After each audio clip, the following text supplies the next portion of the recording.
성경은 다 말씀은 똑같은데 사실 설교자로서 어느 이 말씀을 설교할 때 어느 구절은 조금 이렇게 묵상이 바로 빨리 되는 구절이 있고 어떤 구절은 조금 힘든 구절이 있고 그렇습니다. 그런데 오늘 본문이 좀 그런 구절입니다. 그래도 하나님의 말씀이니까 뭔가 우리에게 분명히 하실 말씀이 있으리라고 엎드렸더니 주신 말씀들이 있어요. 오늘 그 말씀을 좀 잠깐 나누겠습니다. 어린이 주일학교에서 어느 교회에서 교사 선생님이 누가복음 16장에 나오는 거지 나사로와 부자의 이야기를 아이들에게 잘 설명해 주었어요. 거기 나온 대로 잘 설명해 주고 나서 아이들에게 이제 묻습니다. 여러분들은 부자로 살고 싶으세요? 아니면은 거지 나사로 같이 살고 싶으세요? 그러니까 조용하더니 어떤 아이가 손을 번쩍 들더니 일어나서 대답을 합니다. 선생님, 저는 살았을 때는 부자로 살고 싶고 죽어서는 거지 나사로로 살고 싶습니다. 근데 그 글을 읽으면서 진짜 어린아이다운 너무 천진난만한 그런 대답이다. 근데 어떻게 보면은 그게 우리 어른들의 마음도 똑같을지도 몰라요. 우리가 하나님을 믿으면서도 하나님 없이 하나님 앞에서 하나님을 찬양하고 그럴 수도 있어요.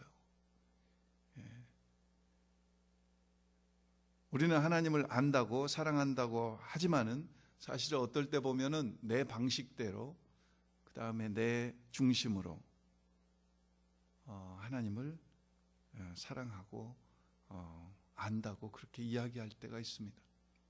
그래서 하나님께서는 이스라엘 백성들에게 호세아 선지서에 보면은 너희가 힘써 여호와를 알라, 힘써 여호와를 알라, 계속해서 여호와를 알아가라, 그런 말씀이죠.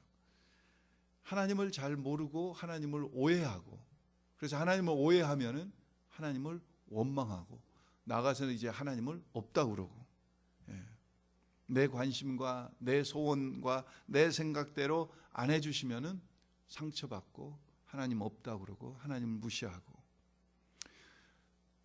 제가 말라기서의 배경을 말씀드렸지만은 이 당시의 배경이 그렇습니다. 말라기 선지자와 동시대 사람이 누구라고 그랬죠? 느헤미야와 같은 동시대 사람인데,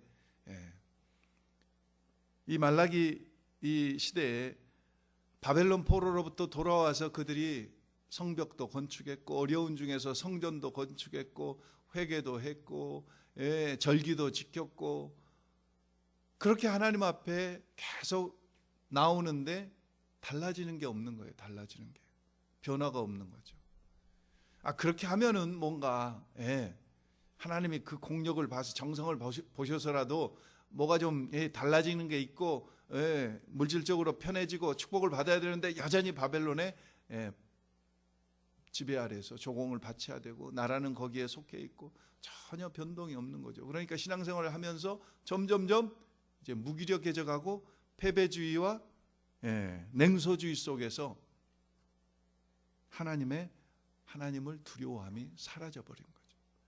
하나님을 두려워함이 사라져 버려요.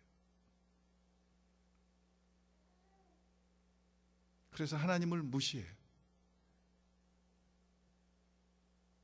그들의 마음을 하나님께서 이 말라기 선지자를 통해서 9가지 질문으로 말씀하신 게 이 말라기 선지자예요.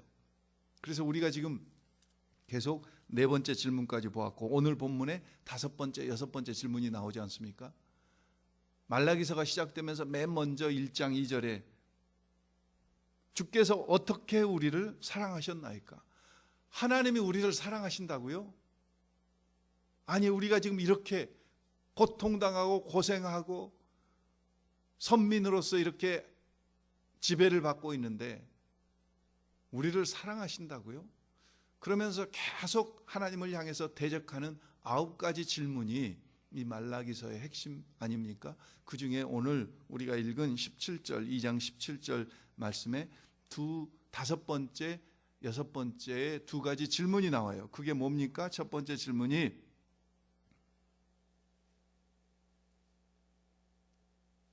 하나님을 괴로우시게 하고도 이르기를 우리가 하나님을 괴롭게 해드렸다고요? 네. 그들이 하나님을 계속 가슴 아프게 해드리면서도 우리가 하나님을 괴로우시게 해드렸다고요? 우리가 뭘로 하나님을 괴롭게 해드렸습니까? 우리같이 말 잘 듣는 백성이 어디 있습니까? 우리가 하나님을 예배하고 잘 섬기고 있는데 우리가 하나님을 괴롭게 해드린다고요? 하나님한테 대적하는. 그러면서 17절 후반절에 보면은 두 번째 대적하는 질문은 공의의 하나님은 어디 계십니까? 우리가 하나님을 괴롭게 해드린다고요? 아니, 하나님 편안하지 않으세요? 두 번째 질문은 하나님은 불공평하세요. 하나님이 공의롭다고요? 공의로우시다면 저희가 지금 이렇게 살아야 됩니까? 하나님의 공의가 어디 갔습니까? 하나님은 공의로우시지 않으십니다. 하나님에 대해서 정면으로 거부하고 반박하는 질문이 바로 17절 다섯 번째 말라기서에 나온 여섯 번째 질문이에요. 그러면서 17절 말씀에 뭐라고 그럽니까? 선을 악하다고 하고 악을 선이라고도 하고, 선악의 구분이 안 된 거예요. 무슨 이야기입니까? 하나님이, 공의의 하나님이 선악의 기준이 되신 게 아니라 하나님의 공의가 어디 있습니까? 하고 하나님 대들면서 내가 기준이에요. 그러니까 내가 선하다면 선한 거고 내가 악하다면 악한 거고, 그것도 또 내 기분에 따라서 일정하지가 않아요. 선악의 구분이 없어졌어요. 맘대로예요.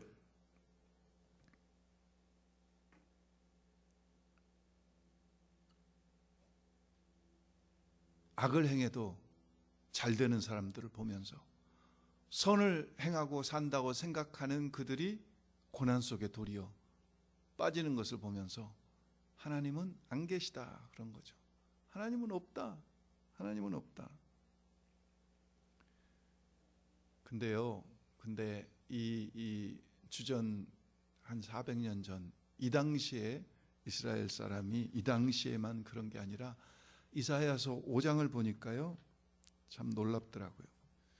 이 말라기서가 쓰여지기 전 한 400년 전에도 이사야서 5장에 보면은 18절, 19절, 20절에 보면은 이사야 선지자 시대에도 똑같았어요. 그 사람들이 똑같았어요. 거기 말씀을 읽어보면은요, 이사야서 5장 18절에 뭐라고 말씀하고 계시냐면은 거짓으로 끈을 삼아 죄악을 끌며 수레줄로 함같이 죄악을 끄는 자는 화 있을진저. 마태복음 24장에 예수님께서 화 있을진저 하면서 바리새인과 서기관들을 말씀하신 것 같이 이사야서 5장에는 화 있을진저라고 하는 말씀이 계속 반복해서 나옵니다. 그들이 이르기를 19절입니다. 그 일을 속속히 이루어 우리로 보게 할 것이며 이스라엘의 거룩한 자는 그 도모를 속히 임하게 하여 우리로 알게 할 것이라 하는도다. 그러면서 20절 보십시오. 악을 선하다 하며 선을 악하다 하며 흑암으로 생명을 삼으며 광명으로 흑암을 삼으며 쓴 것으로 단 것을 삼으며 단 것으로 쓴 것을 삼는 그들은 화 있을진저. 분명히 쓴데 달다고 그래요. 단데 쓰다고 그래요. 어두운데 밝다고 그래요. 밝은데 어둡다고 그래요. 완전히 이게 그냥 완전히 혼돈 시대입니다. 자기 마음대로예요. 자기 마음대로. 꼭 사사시대와 같아요. 사사시대 어땠습니까? 자기 소견대로 했다. 내가 하나님이에요. 내가 말하는 게 법이고 규칙이고 내가 하나님이에요. 그런데 여러분, 주전 800년 전 이사야 시대만 그랬습니까? 400년 전 말라기 시대만 그랬습니까? 지금이 바로 그런 시대 아닙니까? 지금이 사람들이 극도의 개인주의와 극도의 물질주의에 빠져서 내가 싫으면 싫은 거예요. 내가 좋으면 좋은 거예요. 내가 원하면 하는 거예요. 내가 싫으면 안 하는 거예요. 내가 하나님이에요. 내가 하나님이에요. 말라기 시대하고 다를 게 없어요. 그래서 하나님의 기준이 없어졌다. 하나님은 공의롭지 않다. 하나님은 공평하지 않으시다. 시편 37편이 어떻게 시작됩니까? 행악하는 자를 인하여 불평하지 말지니. 악인들의 불의를 인하여 불평하지 말라. 그 말씀이 시편 37절에 계속 반복됩니다. 그들은 속히 베어 풀과 같이 될 것이다. 하나님 안 믿고도 잘 되는 자들 인해서 부러워하지 말고 불평하지 말라, 그 이야기 아니에요? 예배드리지 않고 하나님을 모르고 하나님을 대적하는, 그리고도 열심히 조금 노력하면은 돈 잘 벌고 잘 나가고 좋은 학교 가고 이런 것들을 인해서 부러워하지 말라는 거죠. 하나님은 분명히 결단코 공의의 하나님이다 하는 거죠. 하나님을 대적하는 이 두 가지 질문에 하나님이 대답하십니다. 그게 3장 1절입니다. 뭐라고 하나님께서 대답하십니까? 3장 1절의 시작이 만군의 여호와가 이르노라.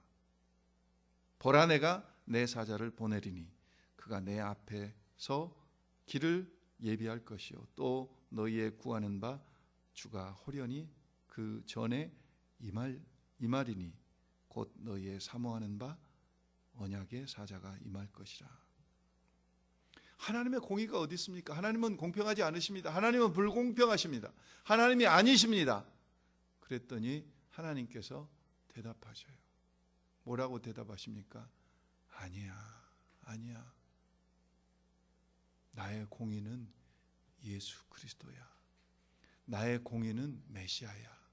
오늘 1절에 언약의 사자를 보낸다고 말씀하지 않습니까? 이 언약의 사자가 누구를 가리킵니까? 예수 그리스도, 메시아.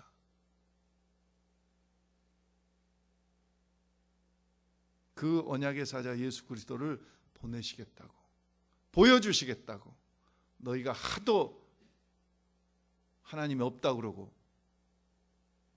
마음대로, 지 마음대로, 생각대로 그렇게 행하면서 옳고 그름의 선과 악이 하나님의 기준을 떠나서, 하나님은 정령 죽으리라 그러는데 사탄은 결탄코 죽지 아니하리라. 하와는 죽을까 하노라. 하나님은 정령 죽으리라고 말씀하셨잖아요. 그런데 그 기준이 그냥 하와는 죽을까 하노라 그러더니 뱀은, 사탄은 정령 죽지 아니하리라. 하나님을 대적하고 있어요. 그래서 하나님께서 정말 얼마나, 여러분 사람들끼리도 오해받으면 얼마나 가슴이 아픕니까? 답답하지 않습니까? 그런데 하나님을 오해하고 있잖아요. 그러니까 하나님이 괴로우셔요. 얼마나 괴로우셔요. 그런데 그 괴로우신 중에서 그들을 그래도 외면치 아니하시고 또 뭐라고 하시냐면은 그래, 그러면은 내가 보여줄게, 나의 공의를. 그런데 그분은 언약의 사자다, 메시아다. 너희가 기다리는 이분을 보면은 나의 공의를, 나의 기준을 알 거야. 그분이 그분이 나의 하나님의 공이다. 하나님 말씀하셔요. 그래서 예수 그리스도가 이 땅에 오셔서 길이 되셨고 진리가 되셨고 생명이 되셨고, 그분이 하나님의 공의를 분명하게 보여주신 거예요. 아무리 악한 죄인이라고 할지라도 회개하고 돌이켜 예수 그리스도를 믿기만 하면은, 예수 그리스도가 공의예요. 공의예요. 도저히 우리의 행한 대로는, 우리의 품은 생각대로는 하나님의 의에 도달할 수 없지만은 예수님 때문에, 예수님을 믿는다고 하는 그것으로 하나님께서는 공의 삼아서 우리를 의롭다고, 하나님의 자녀라고 이렇게 칭해 주시는 하나님의 공의, 언약의 사자 예수 그리스도가 하나님의 공의라는 거죠. 그리고 그가 임하시는 날에는 오늘 본문에 보면은 두 가지가 나타난다는 거죠. 첫 번째는 뭡니까? 2절 3절에 보면은 불과, 금을 연단하는 불과 같이. 여러분 옛날에 어렸을 때, 지금은 여러분들 참 이 옷감들이 뭐 기가 막히게, 한국 옷감은 특별히 더 좋지만 저희 어렸을 때 보면은 이 실이나 옷감을 물들이는 물감집들이 있었어요. 그래서 그 앞에 지나가면은 장작으로 불을 떼 가지고 그 잿물에다가 뭐 실을 이렇게 넣으면은 그 색깔별로 옷감도 거기서 물을 들이고, 그게 잿물이죠, 잿물. 옛날에는 그 물감집들이 있었어요. 옷감이나 실들을 물들여 가지고 실 가지고 집에서 뜨개질도 하고 물들인 옷으로 집에서 옷들을 해 입기도 하고. 그런데 그 잿물은 표백하는. 근데 그 이제 물감을 들이기 전에 먼저 그 옷감에 있는 물을 빼야 돼요. 그게 잿물이에요. 그게 잿물. 옷감에 들어있는 그 잡탕 색깔들을 빼야 돼요. 그게 잿물이에요. 그리고 나서 원하는 색깔로 표백을 해야 돼요. 오늘 여기서 이 불로 금을 연단하는 자의 불과 표백하는 자의 잿물과 같을 것이라. 무슨 말씀입니까? 바로 공의의 하나님 예수 그리스도가 이 땅에 오시면은 성결케 하신다 그거죠. 우리를 깨끗게, 예수 그리스도의 피로 도저히 우리가 어떻게 하든지 간에 우리가 깨끗게 할 수 없는데, 옛날 연세대학교 총장이셨던 백낙준 박사님이 원래 북한에서 단골레 무당의 아들 아니었습니까? 그런데 선교사님을 통해서 아버지가 예수님을 영접하고 그 아들 백낙준 박사님도 예수님을 믿고 이제 선교사님을 통해서 미국에 유학을 왔는데, 한국에 옛날에 어려서는 뭐가 많았냐면은 다른 표현을 제가 잘 못해가지고 이 곰보가 많았어요. 곰보가. 그게 무슨 유행병이었는데, 근데 백낙준 박사님도 곰보가 얼굴에 곰보예요. 근데 그 어려서 예방주사 잘 맞으면은 요즘은 다 이 곰보가 안 생기지 않습니까? 근데 옛날엔 그런 예방주사를 안 맞으니까 이 얼굴에 그냥 그대로 남은 거죠. 그게 얼마나 창피해요. 이제 어렸을 때는 몰랐지만 크면서, 더군다나 미국 와가지고 미국 사람들이 백인들하고 같이 공부를 하는데 얼굴이, 제 아버님이 그 백낙준 박사님의 이제 제자여가지고 저희 집을 자주 오시고 저희가 또 놀러 가기도 여러 번 하고, 그래가지고 그 이야기를 제가 그 사모님과 직접 들은 기억이 나, 어렸을 때. 근데 곰보니까 미국에 유학을 왔는데 아무리 세수를 해도 안 씻어지는 거죠. 여러분, 이 곰보가 없어집니까? 뭐 아무리 크림을 갖다 발라도 안 없어지는 거죠. 그러니까 이 청년 백낙준 이 청년이 그 당시에 무슨 생각을 했냐면은, 하도 괴로우니까 요즘 같으면은 무슨 성형 외과가 많이 발달해서 가서 성형도 받고 없애기도 하는데, 저는 그 이야기를 듣고 어렸을 때도 너무 막 끔찍했어요. 이분이 얼마나 괴로웠으면 그랬을까. 어느 날 아침에는 결심을 하고 전기 대리미에 불을 넣어가지고 얼굴을 대리면은 그게 펴질 줄 알고 얼굴을 전기 대리미로 대린 거야. 나는 그 이야기를 듣고 진짜, 그래 나중에 이제 좀 손을 보시고 수술을 하셔서 조금 그렇게 되셨지, 원래는 아이고 험악. 근데 그 곰보가 전기 다리미로 데린다고 없어지냐고요. 오늘 우리의 죄가 아무리 내가 어느 다른 종교에서 이야기하듯이 돌을 닦고 선행을 하고 가난한 사람을 도와줘도 내 죄가 없어지냐고요. 안 없어져요. 그러니까 예수님께서, 공의의 하나님께서 예수 그리스도로 이 땅에 오셔서 저와 여러분을 위해서 피를 흘릴 수밖에 없으셨고, 그 말씀을 지금 여기 금을 연단하는 불과 표백하는 잿물과 같을 것이요. 그렇게 우리를 예수 그리스도의 피로 깨끗게 해주신다는 거죠. 그런데 거기 2절 3절에 3번 반복되는 단어가 있어요. 예수 그리스도 공의의 하나님이 오셔서 우리를 그렇게 깨끗게 해주신데, 그게 뭘 통해서 그렇게 된다고요? 그리스도의 보혈을 통해서 그렇게 되는데, 여기서는 무슨 단어를 썼냐면 연단이라는 단어를 3번씩이나 반복하고. 그러니까 우리가 정말 우리를 성결케 하시고 우리를 깨끗게 하시고 우리가 정말 성화되어 가는 그 과정, 예수 그리스도의 보혈로 우리가 회개하면 깨끗게 되지만은 우리의 근본, 우리의 정말 중심에 있는 우리의 이 어느 분은 그 이야기를 말씀하시는데 제가 100% 동감이 되더라고요. 어느 목사님인데, 여러분이 모르셔서 그러지 설교하시면서 여러분이 모르셔서 그러지 사실 제 안에는 괴물이 있습니다. 저도 어쩌지 못하는 괴물이 제 속에 자리 잡고 있습니다. 정말 내 본능대로 하고 싶은 그 괴물, 내 마음대로 하고 싶은 그 괴물이 하루아침에 없어지냐고요. 그래서 그 연단을 통해서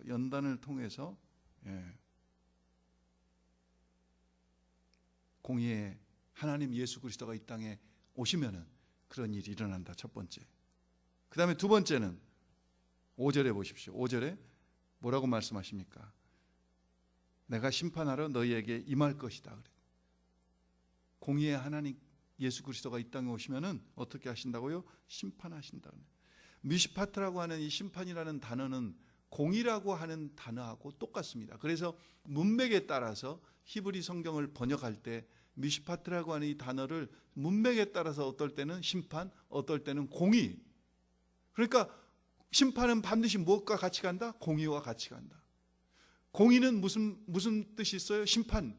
그러니까 공의로우신 하나님, 우리 하나님은 반드시 심판하셔요. 그렇기 때문에 예수 그리스도를 십자가에 달려 죽게 하셨잖아요. 심판이 분명히 있어요. 히브리서 9장 27절에도 한 번 죽는 것은 사람에게 정하신 것이요 그 외에는 반드시 무엇이 있으리니? 심판이 있으리니 그렇게 말씀하셨잖아요.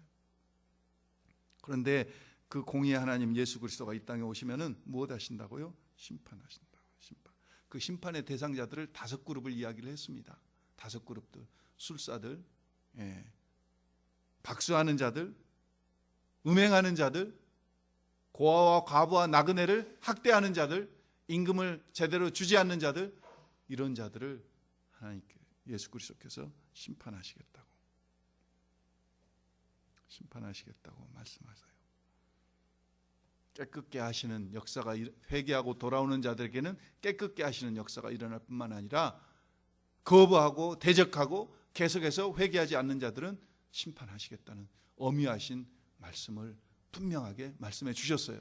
자, 그런데 1절로 다시 돌아가 보시면은요, 1절에 보면은 그 공의의 하나님이 언약의 주님으로, 언약의 사자로 이 땅에 오시기 전에 누가 오신다고요? 사자를 보내신다고 그랬어요. 하나님께서 내 사자를 보내시겠다고 그랬어요. 내 사자를 보내시겠다. 그분은 바로 우리가 잘 알듯이 누구를 가리킵니까? 침례 요한을 가리키잖아요. 이사야서 40장 3절에도 이사야 선지자도 메시아가 오시기 전에 어떤 일이 있을 것인가를 이사야서 40장 3절에 이렇게 말씀하고 계세요. 외치는 자의 소리여 가로되 너희는 광야에서 여호와의 길을 예비하라. 사막에서 우리 하나님의 대로를 평탄케 하라. 그리고 신약 성경에는 수없이 이 메시아가 오시기 전에 먼저 와야 될 자에 대해서 끊임없이 말씀하고 있습니다. 누가복음 1장 17절, 마태복음 11장 10절 말씀, 마가복음 1장 2절 말씀, 누가복음 7장 27절 말씀에 분명하게 말씀하고 계셔요. 그리고 그 침례 요한은 말라기 선지자와 이사야 선지자가 예언한 대로 누가복음 1장에 보면은 그의 출생부터, 그리고 누가복음 3장과 마태복음 3장에 보면은 그의 사역 내용부터, 그리고 신약성경은 그가 어떻게 순교했는지까지 그의 삶에 대해서 자세히 말씀하고 있지 않습니까?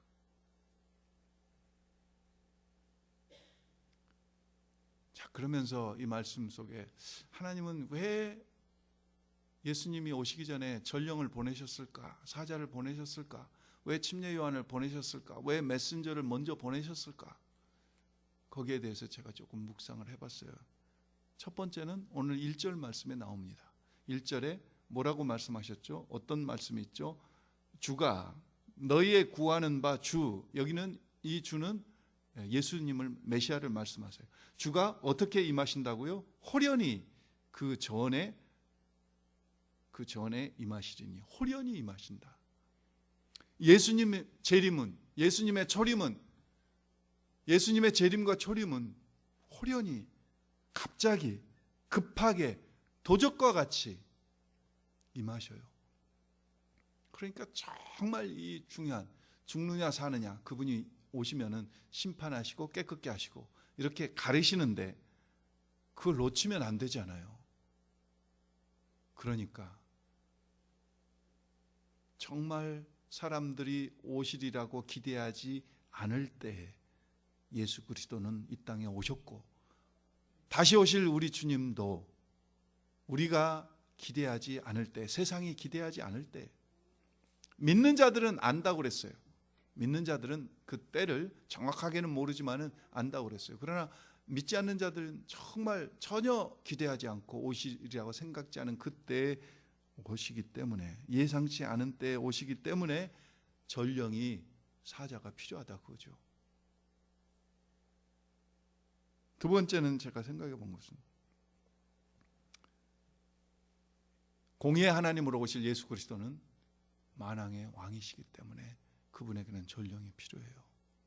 여러분, 세상에 국가 원수나 대통령이나 수상이나 이런 사람들이 움직일 때는 어떻습니까? 그냥 움직이지 않잖아요. 어느 나라를 방문한다 그러면은 선발대가 가서 반드시 그 모든 일정과 장소와, 아니 교황 한 분이 그 사람인 그냥 교회의 수장으로 계신 교황 한 분이 한국을 방문하는데도 나라가 떠들썩하는데 그 선발대가 와서 뭐 여러 가지 뭐 다 점검을 하고 체크업을 하고 난리 법석인데, 국가 원수들이 움직일 때 그렇잖아요. 선발대가 가서 다 점검하고 실무진이 가서 협상하고 다 일을 처리해 놔서 국가 원수는 가서 페이퍼에 사인만 하면 되게, 그렇게 실무진들이 다 미리 선발대가 다 일을 다 처리해 놓지 않아요. 세상 왕도 그러는데 하물며 만왕의 왕이시오, 만주의 주시오, 평강의 왕으로 이 땅에 오시는 우리 예수님이 오시는데 선발대가 없다는 게 말이 돼요? 선발대가 없다는 게 말이 되냐? 그래서 침례 요한이 와서 뭐라고 외쳤습니까? 회개하라 이 독사의 자식들아, 도끼가 나무 뿌리에 놓였으니 회개치 않는 나무마다 찍혀 불에 던지울 것이요. 광야에서 외치면서 담대하게, 왕이시기에. 그 다음 생각해 보니까 세 번째는 회개하고 구원을 받아야 되니까. 신학자들이 흔히 이야기하기를 예수님의 초림은 구원을 위해서 오셨고 예수님의 재림은 심판을 위해서 오신다고 그렇게 이야기를 합니다. 그래서 침례 요한의 외침은 어떠했어요? 회개의 외침이었습니다. 그래 침례 요한의 침례는 뭐였습니까? 회개의 침례였어요. 에베소 교회 교인들이 사도행전에 보면은 너희가 성령을 받았느냐 그러니까 우리는 성령 있음을 듣지도 못했습니다. 그러면 너희가 침례를 받았을 때 무슨 침례 받았느냐 그러니까 우리는 요한의 침례밖에 못 받았습니다. 그 말이 무슨 이야기입니까? 회개의 침례밖에 받지 못했고, 예수 그리스도의 정말 주님이 역사하시는 성령의 침례는 받지 못했다, 그 고백을 한 것을 우리가 기억합니다. 회개의 침례를 베풀었듯이 회개하고 구원받아야 하기 때문에 전령이, 메신저가 와야 된다는 거죠. 와야 돼요. 그리고 마지막으로 예수 그리스도의 재림의 전령은 바로 교회입니다. 교회. 초림의 사자는 침례 요한이었지만 재림의 사자는 교회예요. 그래서 교회에게 예수님께서 그 사명을 맡겨주시고 교회를 핏값으로 주고 사신 거예요. 저와 여러분에게 그 사명을 맡겨주셨어요. 세상은 지금도 이야기합니다. 하나님이 없다. 에이티스트들, 무신론자들은 사실 하나님을 대적하는 자들. 하나님이 있다면 어떻게 저렇게 전쟁이 일어나서 무거운 사람들이 죽어가며, 하나님이 계시다면 어떻게 저렇게 기아선상에서 죽은 아이들이 속출하고 있느냐, 사랑의 하나님이 과연 계시느냐 하면서 자기는 그래서 안 믿는다고. 그 똑똑한 것 같지만은요 되게 어리석은 거예요. 전쟁이 하나님이 일으키신 겁니까? 전쟁이 하나님이 일으키신 거냐고요. 인간의 탐욕 때문에, 인간의 욕심 때문에 자기들이 치고받고 싸우고 전쟁을 일으켜가지고 무고한 사람들을 죽이면서 그것을 하나님 탓을 해요? 하나님이 그들을 굶어 죽이십니까? 가뭄이 들어서 비가 안 올지라도 세계 곳곳에, 다른 곳에는 풍작이 돼서 세계에서 지금 산출되는 모든 식량은 분배만 잘 된다면 70억의 인구가 먹고도 남아요.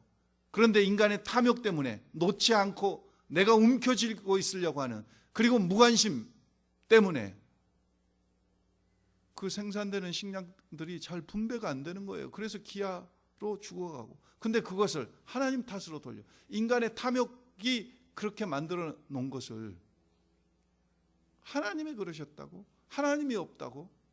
공의의 하나님이 어디 있냐고? 그런 자들을 향해서 오늘 우리는 담대하게, 분명하게, 확실하게 외쳐야 돼요. 예수 그리스도가 공의의 하나님이다. 예수 그리스도를 보라. 하나님이 얼마나 공의로우신지 당신 같은 죄인도 회개하고 예수를 믿기만 하면 하나님의 자녀되고 천국 가는, 영생을 사는 그런 특권을 하나님이 주셨는데 무슨 소리냐. 교회가 오늘 하나님이 왜 이 말씀을 말라기 선지자를 통해서 이미 2400년 전에 일어난 일을 왜 오늘 우리에게 말씀하고 계실까요?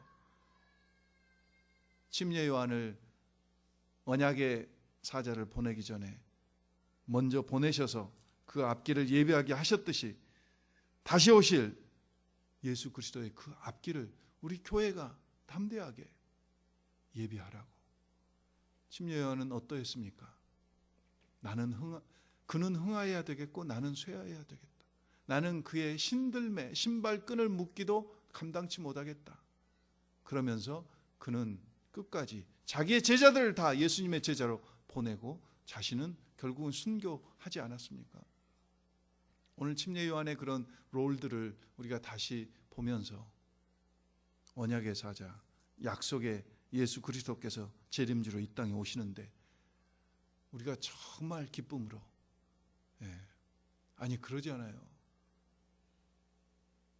교황이 광화문 그 사거리에서 미사를 집전하는데 그 전날부터 기차를 대절하고 버스를 대절해가지고 수많은 사람들이 와서 운집해서 기다리고 있듯이 만왕의 왕이 우리 주님이 재림하신다는데 우리가 정말 기쁨으로 그분을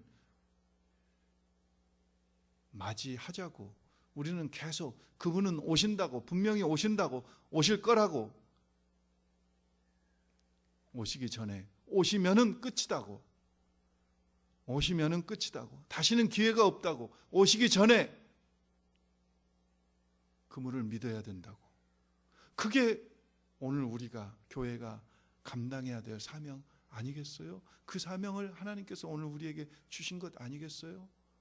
정말 지혜로운 처녀와 같이 등과 기름을 준비해서 신랑 되신 우리 주님이 오심을 기쁨으로 맞이하려고 한다면 오늘 우리는 그 전에 등과 기름이 뭐겠어요? 나만 구원받고 마는 것이겠어요? 오늘 우리는 끊임없이 성령 충만하여 공의의 하나님 여기 있습니다. 그 하나님이 재림주로 다시 오십니다. 오고 계십니다. 오시면 끝입니다. 오시기 전에 믿어야 됩니다.